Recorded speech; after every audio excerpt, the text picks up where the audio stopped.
அதாவது இந்த பெண்கள் வீட்ல உள்ள வேலையெல்லாம் செய்றவங்க, ஆண்கள் வேலை செய்ய மாட்டேங்கிறாங்கல்ல. வீட்ல உள்ள வேலைகள்லாம் பெண்கள் தான் செய்யணும். இதுதான் இந்த ஆண்கள்ட்ட இருக்கிற போதை பழக்கங்களுக்கு என்ன காரணம்னா, இந்த பெண் அடிமைத்தனம் தான் காரணம். ஏன்னா, பெண் வந்து என்ன பண்ணும், சின்ன வயசுலயே அவங்களுக்கு வந்து வீடுகளில் நாம் எப்படி இருக்க வேண்டும், அப்படிங்கிற அந்த ஒழுக்கம் என்பது கற்றுக் கொடுக்கப்படுகிறது. ஆனா, அது ஒழுக்கம் கிடையாது. ஆ ஒரு அது அது ஒரு அடிமைத்தனம் தான். ஆனா, அதற்குள்ள அந்த அடிமைத்தனத்தில தேவையில்லாத நீக்கிட்டா தான் அது ஒழுக்கமா மாறும். தேவையில்லாதத நீக்கிரணும். பிறருக்காக வேலை செய்யக்கூடாது. இப்போ பெண்களுக்கு என்ன வேலை செய்ய குடுக்குறாங்க? பிறருக்கு தேவையான பிறருடைய ஆடைகள நீ துவச்சு போடு. பிறருடைய உணவுகள நீ சமைச்சு போடு. எல்லாருடைய அந்த இருப்பிடத்தையும் நீ தூய்மை செய்யணும் அப்படின்னு சொல்லி, ஒழுக்கத்த கத்துக் குடுக்குறதுக்கு பதிலா அடிமைத்தனத்த கத்துக் குடுத்துடுறாங்க. அடிமைத்தனத்த ஆண்களுக்கு அ அப்போ பெண்களுக்கு அது எப்போ ஒழுக்கமா மாறும்னா, உன்னுடைய உணவ மட்டும் நீ சமைக்கணும். உன்னுடைய ஆடைய மட்டும் தான் நீ துவைக்கணும். அடுத்தவங்க சாப்பிட்டு போட்ட தட்டெல்லாம் நீ கழுவக்கூடாது. உன்னுடைய தட்ட மட்டும் நீ கழுவு. இப்போ உன்னுடைய வேலைய மட்டும் வீட்ல உள்ள உனது வேலைகள மட்டும் தான் நீ செய்யணும். அப்படிங்கும்போது தான் அது ஒழுக்கமா மாறுது. அது அது பிறருடைய வேலைகள செய்யும்போது, பிறருடைய வேலைகள் எல்லாம் நீ செய்யும்போது, அதற்காக பயிற்சி கொடுக்கும்போது, பெண் என்பவள் அடிமையாகி விடுகிறாள். ஆணுக்கு தனது வேலைய கூட அவன் செய்வதற்கு வீட்ல பயிற்சி கொடுப்பதில்லை. இதுதான் வந்து தன்னுடைய வேலைய கூட அவன் செய்வதற்கு, அவனுக்கு வீட்ல பயிற்சி கொடுப்பதில்ல. அதனால தான் வந்து அவனுக்கு பார்த்தீங்கன்னா, அ அவன் ஏன் போதைப் பொருட்கள்லாம் அடிமையாகுறான்னா, இந்த அடிப்படையான ஒழுக்கம் என்பது அவனுக்கு வீட்ல கற்றுக் கொடுக்காதனால தான் அவன் வந்து இந்த மாரி போதைப் பொருளுக்கு தன்னை அழித்துக் கொள்கிற நடைமுறையில் அவன் ஆர்வமாக பலவீனமாயிடுறான். ஒரு பெண் வந்து சமைக்கிறா அப்படின்னா, சமைக்க கற்றுக் கொடுக்கப்படுகிறது. அப்படி இருக்கும்போது அவ உணவ பத்தி யோசிக்கிறதுக்கு அவளுக்கு ஒரு பயிற்சி கிடைக்குது. இன்னைக்கு என்ன சமைக்கணும் அப்படிங்கிற அந்த யோசனை பெண்களுக்கு சின்ன வயசுலயே கற்றுக் கொடுக்கப்படுகிறது. இன்னைக்கு என்ன இப்ப அந்த வாழ்க்கைய திட்டமிடுகிற பண்பு அவளுக்கு இருக்கு. இன்னைக்கு என்ன பண்ணணும், காலையில அவளுது அதில ஒரு அடிமைத்தனம் இருக்குது தான். ஆனாலும் அந்த வீட்ல இருக்கும்போது, அந்த தினசரி வாழ்க்கைய வீடாக இருந்தாலும் திட்டமிடுகிற ஒரு வழக்கம். ஆண்களுக்கு வீட்ல இருந்தான்னா அவனுக்கு திட்டமிடலே கிடையாது. படுத்தே கிடக்கணும். டிவி பார்த்துக்கிட்டே இருக்கணும். வேற எந்த திட்டமிடலுமே கிடையாது. வீடுன்னா சோம்பேறியா இருக்கணும். ஆனா பெண்கள் அப்படி கிடையாது. பெண்களுக்கு என்ன கத்துக் குடுக்குறாங்க, அடிமைத்தனம் என்கிற பேர்ல அவங்களுக்கு அடிமைத்தனத்தை கற்றுக் குடுத்தாலும், அங்க ஒரு திட்டமிடல் இருக்கு. காலையில எழுந்திருக்கணும். எழுந்த உடனே அப்புறம் வந்து வாச தெறக்கணும். பாத்திரத்த கழுவணும். பாத்திரத்த கழுவணும். சமைக்கிறதுக்கு கடையில போய் அத வாங்கணும். இப்ப டீய போடணும், காப்பிய போடணும். அப்புறம் வந்து இருக்கிற துணிய துவைக்கணும். அ அப்புறம் வந்து மத்தியானம் கொஞ்சம் ஃப்ரீ கிடைக்கும். அப்படின்னு சொல்லி ஒரு பெண்களுக்கு இது தினசரி அவங்களுக்கு. சின்ன குழந்தையா இருந்தாலும் சரி, அவங்க வந்து வருத்தப்படுவாங்க. பெண்கள்லாம் பார்த்தீங்கன்னா, பெண் குழந்தைங்க பள்ளிக்கூடத்துக்கு போற ரொம்ப ஆர்வமா இருப்பாங்க. ஏன்னா, வீட்ல இருந்தா நெறைய வேல வாங்குவாங்க. அதுக்கு பதிலா நம்ம ஸ்கூல்லயே போய் ஜாலியா இருக்கலாம் அப்படின்னு நெனச்சுட்டு, ஜாலியா இருக்காங்களோ இல்லையோ, ஆனா வீடுகள்ல தன்னை ஒரு திட்டமிட்ட வாழ்க்கைக்கு பெண்கள் பழக்கப்படுத்தப்படுகிறார். திட்டமிட்ட வாழ்க்கைக்கு. அதுல அடிமைத்தனம் இருக்கிறது. அந்த அடிமைத்தனத்தை நீக்கிவிட்டு, தனக்காக அந்த வாழ்க்கையை திட்டமிட வேண்டும். தன்னுடைய வேலைகளை வீட்டில் செய்வதற்காக அந்த வாழ்க்கையை திட்டமிட வேண்டும். அப்படி எதுவும் கற்றுக் கொடுக்கப்படவில்லை. இருந்தாலும் ஒரு திட்டமிட்டு எப்படி வாழ்வது? வீடுகளில் சோம்பேறியாக இல்லாமல், வீடா இருந்தாலும் அதில ஒரு திட்டமிட்ட ஒரு வாழ்க்கை வந்து இருக்கிறது. அது ஆணுக்கும், பெண்ணுக்கும் பொதுவானது. ஆனால் பெண்களுக்கு மட்டும் தான் அது கற்றுக் கொடுக்கப்படுகிறது. அந்த திட்டமிட்ட வாழ்க்கைக்கு சின்ன வயசுலேருந்தே பழக்கமாயிடுறாங்க. சின்ன வயசுலேருந்தே 5 வயசுலேருந்து 4 வயசுலேருந்தே பெண்களுக்கு அது கற்றுக் கொடுக்கப்படுகிறது. அதனால தான் வந்து பிற்காலங்கள்லாம் வந்து அவங்க வந்து போதைப் பொருட்கள்லாம் அடிமையாறது கிடையாது. அப்போ ஒரு சமைக்க கற்றுக் கொடுக்கும்போது என்னாகும்? அ வெறுமனே இன்னைக்கு நம்ம இந்த குழம்பு வைக்கணும், இன்னைக்கு நம்ம அந்த குழம்பு வைக்கணும் அப்படிங்கும்போது அவங்களுக்கு இந்த உணவு பத்தின சிந்தனை வருது. உணவு பத்திய சிந்தனைலாம் வருது. அதாவது ஏன் இந்த நம்ம குழம்பு வைக்கணும்? இது நமக்கு உடம்பு ஃபர்ஸ்ட்டு இந்த குழம்பு வைக்கணும், அந்த குழம்பு வைக்கணும், அந்த பொரியல் வைக்கணும்னு யோசிப்பாங்க. அப்புறம் பார்த்தீங்கன்னா, அந்த குழந்தைங்க என்ன யோசிப்பாங்க, நம்ம வந்து வாழைக்காய் நல்லது. அதில இந்த சத்து இருக்கு. கத்திரிக்காவில இந்த சத்து இருக்கு. ஏன்னா அவங்க தினமும் குழம்பு வைக்கிறத பத்தி யோசிப்பாங்க. குழம்பு வைக்கிறத பத்தி, உணவ பத்தி சிந்திக்கிறாங்க. இன்னைக்கு என்ன குழம்பு வைக்கலாம்? இன்னைக்கு என்ன பொரியல் வைக்கலாம்? இன்னைக்கு வந்து குளிர்காலம். அப்ப நம்ம இந்த காய்கறிய வைக்கக்கூடாது. முள்ளங்கியே இப்ப வைக்கக்கூடாது. அ அது மாரி பார்த்தீங்கன்னா, இப்ப வெயில் காலம். வெயில் காலத்தில நம்ம வந்து கத்திரிக்காய் ஏதா ஒண்ணு சூடான ஒரு கத்திரிக்காய் எது தேவை? சுரைக்காய் சாப்பிடலாம். அப்படியே உணவு சார்ந்து யோசிக்கிற வழக்கம் பெண்களுக்கு இருக்கு. அதாவது இந்த சூழ்நிலை என்னது? இந்த உடம்புக்கு எது ஏற்ற உணவு?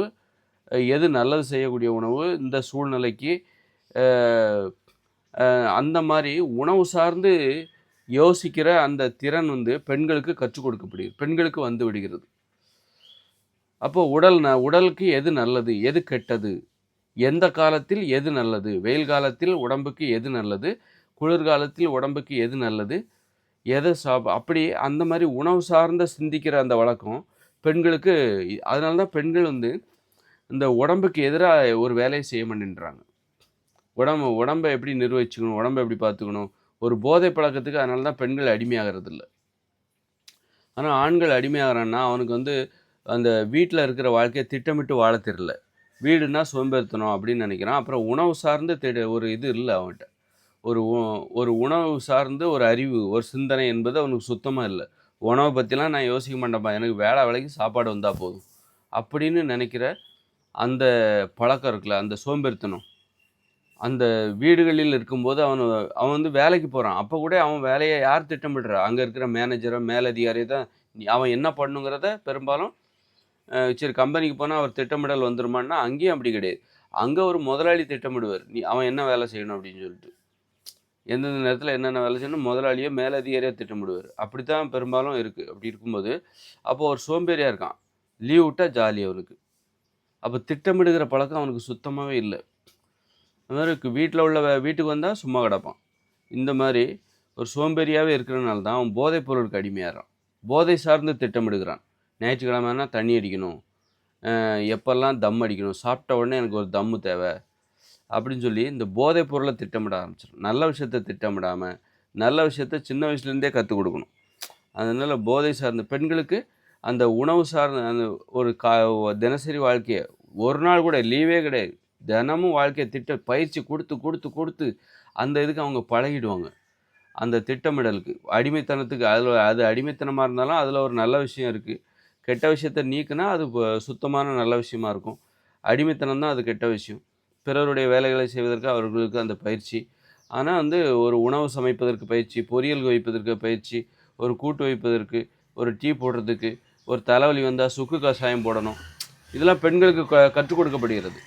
இப்போ வந்து அவருக்கு வயிற்று வலி, அப்பாவுக்கு வயிற்று வலி அப்படின்னா அப்போ அந்த பெண் குழந்தைக்கு அம்மா சொல்லுவாங்க, அப்பாவுக்கு இப்போ வயிற்று வலி, அதனால் இந்த கஷாயத்தை போடு, அதனால் இந்த சமையலை பண்ணு, காரத்தை குறைச்சி போடு, அவருக்கு வந்து அல்சர் வந்துடும், வயிறு வலிக்கும், அதனால் காரத்தை குறைச்சி போடு. அப்போது அந்த பெண் குழந்தைகளுக்கு என்ன தெரியுது, ஓ காரம் அதிகம் போட்டால் வயிறு உள்ள புண்ணாயிடும். அப்போ இந்த மாதிரி உடம்பு ஹீட் பாடி அவருக்கு, அவர் சில்னஸ், இந்த மாதிரி வெயில் காலத்தில் இந்த உணவு சாப்பிட்ணும், இந்த மற்றவங்களுடைய உடல் நலனை பற்றி அதற்கு தகுந்தாற் போன்று உணவு முறையை மாற்ற வேண்டும். உணவு பற்றின அறிவு பெண்களுக்கு இருக்குது. அப்போ உடல் ஆரோக்கியத்தை பற்றின அறிவும் பெண்களுக்கு இருக்குது. இதனால தான் பெண்கள் வந்து மது அருந்துறது கிடையாது, புகைப்பிடிக்கிறது கிடையாது, கெட்ட பழக்கங்கள்லாம் பெண்களுக்கு பெரும்பாலும் இல்லை. உடலை எப்படி நிர்வகிக்க வேண்டும் அப்படிங்கிற அந்த உடல் ஆரோக்கியத்தை எப்படி நிர்வகிக்கணும், உணவை பற்றின அறிவு, இதெல்லாம் பெண்களுக்கு இருக்குது. ஒரு ஒழுக்கங்கிறது இருக்குது பெண்களுக்கு. ஒரு ஒழுக்கம், திட்டமிட்ட வாழ்க்கை, இதெல்லாம் வந்து பெண்களுக்கு அடிமைத்தனம் என்கிற பேரில் பெண்களுக்கு கற்றுக் கொடுக்கப்படுகிறது. ஆதிக்கம் அப்படிங்கிற பேரில் ஆண்களுக்கு அது கற்றுக் கொடுக்கப்படாமல் அதனால தான் ஆண்களுக்கு சோம்பேறி. அப்போ ஆண்களுக்கும் நீங்கள் வந்து வீட்டில் உள்ள வேலைகளை அவங்கவுங்க வேலையை செய்ய கற்றுக் கொடுத்தாலே போதும். வீட்டில் உள்ள வேலைகளை செய்ய கற்றுக் கொடுத்துட்டாலே, சமைக்க கற்றுக் கொடுக்கணும், வீட்டை சுத்தம் பண்ண கொடுக்கணும், துணி துவைக்க கற்றுக் கொடுக்கணும், இப்படி எல்லாத்தையும் தினசரி கற்றுக் கொடுக்கணும்.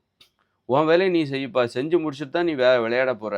இப்படி திட்டமிட்ட ஒரு வாழ்க்கை வீடுகளில். இப்போ எப்படி ஸ்கூலில் போனால் ஃபஸ்ட்டு பீரியட் இங்கிலீஷு, 2வது பீரியடு சயின்ஸு, 3வது பீரியடு சமூக அறிவியல், 4வது பீரியடு உடற்கல்வி, அப்படி மதிய இடைவேளை அப்படின்னு திட்டமிடுறாங்கல்ல. நீ அந்த பள்ளிக்கூடத்தில் இருக்கும்போது நீ ஃபஸ்ட்டு பீரியடு என்ன பண்ணணும், செகண்ட் பீரியட் என்ன பண்ணணும், இடைவேளை விடுவாங்க, மத்தியானம் உணவு எப்படி திட்டமிடுறாங்கல்ல. திட்டமிட்ட வாழ்க்கைக்கு பள்ளிக்கூடத்தில் பயிற்சி கொடுக்குறாங்களே, அது மாதிரி வீடுகளில் இருக்கும்போது திட்டமிட்ட ஒரு வாழ்க்கைக்கு ஒரு பயிற்சி கொடுக்கும்போது எந்தெந்த நேரத்தில் என்னென்ன செய்யணும், உணவு பற்றின அறிவு ஆண்களுக்கு புகுத்தப்படும் போது அவர்கள் பிற்காலத்தில் என்ன பண்ண மாட்டாங்க, போதைப் பொருளுக்கு அடிமையாக மாட்டாங்க. பெரும்பான்மையான பெண்களைப் போல போதைப் பொருளுக்கு அடிமையாக மாட்டாங்க, புகைப்பிடிக்க மாட்டாங்க, திட்டமிட்டு சோம்பேறியாக இருக்க மாட்டாங்க, பிறருக்கு உதவியாக இருப்பாங்க, பிறருக்கு வந்து பாரமாக இருக்க மாட்டாங்க. இப்போ ஆண்கள்லாம் பார்த்திங்கன்னா வீட்டுக்கு வந்தால் பெண்களுக்கு பாரமாகிடுறாங்க, பெண்களுக்கு ஒரு சுமையாக மாறிடுறாங்க ஆண்கள்லாம். அந்த மாதிரி இருக்கிற காரணம் அது அவர்களுக்கு அது கற்றுக் கொடுக்கப்படவில்லை. எப்படி உனது வேலையை நீ செய்ய வேண்டும் என்று ஆண்களுக்கு கற்றுக் கொடுக்கப்படவில்லை வீடுகளில். இதுதான் ஆண்கள் போதைப் பொருளுக்கு அடிமையாகிறதுக்கு காரணம். போதை பழக்கங்களுக்கு அடிமையாவதற்கு இதுதான் காரணம்.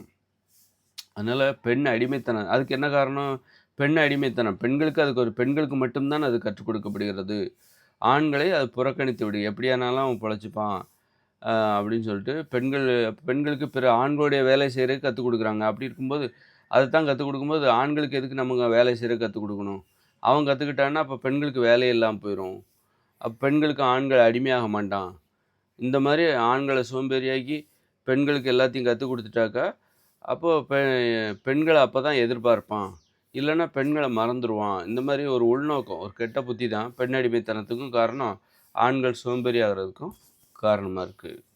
ஆண்கள் போதை பழக்கத்துக்கும் அந்த மாதிரி திட்டமிட்ட ஒரு வாழ்க்கையை வீடுகளில் கற்றுக் கொடுக்கப்படவில்லை. உணவு சார்ந்து அவன் சிந்திப்பதற்கு வாய்ப்பு இல்லாமல் போச்சு. பெண்களுக்கு சமைக்க கற்றுக் கொடுப்பதன் மூலம் சமைப்பது சார்ந்து சிந்திக்கும்போது உணவை பற்றி சிந்திப்பதற்கு பெண்களுக்கு வாய்ப்பு இருக்குது. ஒரு தலைவலின்னா எந்த கஷாயம் போடணும், தலைவலி வந்தால் இந்த மாதிரி சுக்கு கஷாயம் போட்டு குடி, அது மாதிரி வயிற்று வலி வந்தால் இதை போட்டு குடி, உடம்பு ஹீட்டாக இருக்குது, அப்படி ஏதாவது ஒரு உடல் சார்ந்து அவங்க உணவு முறையை மாற்றுறாங்கல்ல. அது வெயில் காலம் வந்துருச்சு அப்போ உணவு முறையை மாற்றுவாங்க. இந்த மாதிரி பெண்களுக்கு இந்த சிந்தனை இருக்க போய் தான் உடல் சார்ந்து, உணவு சார்ந்து, உடல் ஆரோக்கியம் சார்ந்து அவர்களுக்கு ஒரு அறிவு இருப்பதால் தான் அவர்கள் போதை பழக்கங்களுக்கு அடிமையாவதில்லை. ஆண்களுக்கு அந்த அறிவு என்பது இல்லை என்பதால் தான் அவன் அந்த விஷயத்தில் அதனால தான் அவன் போதை பழக்கம் சார்ந்து சிந்திக்கிறான். அதுமாதிரி பெண்ணிடமிருந்து தன்னை வேறுபடுத்த வேண்டும் என்று நினைக்கிறான். பெண் இவ்வளோ ஒழுக்கமாக இருக்கிறா, அப்போ அவளை போலவே நான் இருந்துட்டா அப்போ அவளுக்கு எனக்கு வித்தியாசம் இல்லாமல் ஆகிடும். அப்போது ஒரு பெண்ணை போல தான் நானும், அப்போ பெண்ணுக்கும் எனக்கு வித்தியாசம், ஒரு பெண்ணை போல் நான் இருக்கணும் அப்படின்னு எனக்கு பெருமை கிடையாது. அவகிட்டேருந்து நான் வித்தியாசமாக இருக்கணும், ஏன்னா அவளை நான் தாழ்வாக நினைக்கிறேன் அப்படிங்கிற அந்த எண்ணம் இருக்கலாம் ஆணுக்கு இருக்குது. அதாவது பெண்ணை போல இருந்துடக்கூடாது. ஏன்னா பெண் இங்கே ஒரு இழிவாக பார்க்கப்படுகிறாள். ஏனென்றால் அவள் அடிமையாக இருக்கிறாள். அதனால தான் பெண்ணை இழிவாக பார்க்குறாங்க. பெண்ணை ஏன் இழிவாக பார்க்குறாங்கன்னா அவள் அடிமையாக இருக்கா, அடுத்தவங்க வேலையெல்லாம் செய்கிறா. ஆண்கள் பயந்து போய் தானே அதை செய்கிறா. ஏன் செய்கிறா? பயந்து போய். அப்போ பெண் ஒரு கோழையாக இங்கு அடிமைன்னா என்னது? அது கோழைத்தனம். அப்படின்னா பெண்ணோடு தன்னை ஒப்பிடுவதற்கு ஆண் கூச்சப்படுறான். ஏன்னா பெண் ஒரு அடிமை. பெண்ணை போல தானும் இருந்துட்டா, பெண்ணை போல் எனக்கு காலையில் எந்திக்கிறது வீட்டு வேலையெல்லாம் செஞ்சுட்டா அப்போ பெண்ணுக்கும் எனக்கு வித்தியாசம் இல்லை. பெண் ஒரு கோழையாக பார்க்க, அப்போ நாமளும் கோழையாகிடுவோம், பெண்ணை போல் நாமளும் ஆகிடுவோம். அப்படிங்கிறதுனால பெண்ணிடமிருந்து தன்னை வேறுபடுத்த வேண்டும் என்பதற்காகத்தான் பெண் செய்யாத ஒரு வேலையை இவன் செய்கிறான். என்ன பண்ணுறான்? போதை பழக்கங்களுக்கு அடிமையாகிறான். பெண்ணிடம் போதை பழக்கங்கள் இல்லை, அப்போ இவன் ஆணுன்னு காமிச்சிக்கிறக்காக சிகரெட் பிடிக்கிறான், மது அருந்துகிறான். இதெல்லாம் ஆண்களின் இயல்பு. பெண்களுக்கு அந்த இயல்பு கிடையாது, அனுமதிக்கப்படவில்லை. பெண்களின் இயல்பு மது அருந்துவது கிடையாது, புகைப்பிடிப்பது கிடையாது. பெண்களின் இயல்பு வீட்டு வேலை செய்வது, ஆண்களுடைய இயல்பு வீட்டில் சும்மா இருப்பது, மது அருந்துவது, புகைப்பிடிப்பது. அப்படி அப்போ வீட்டில் அவன் வேலை செஞ்சுட்டான்னா அவன் என்ன நீ பொம்பளையா, நீ வீட்டில் உள்ள வேலையை செய்கிற என்ன?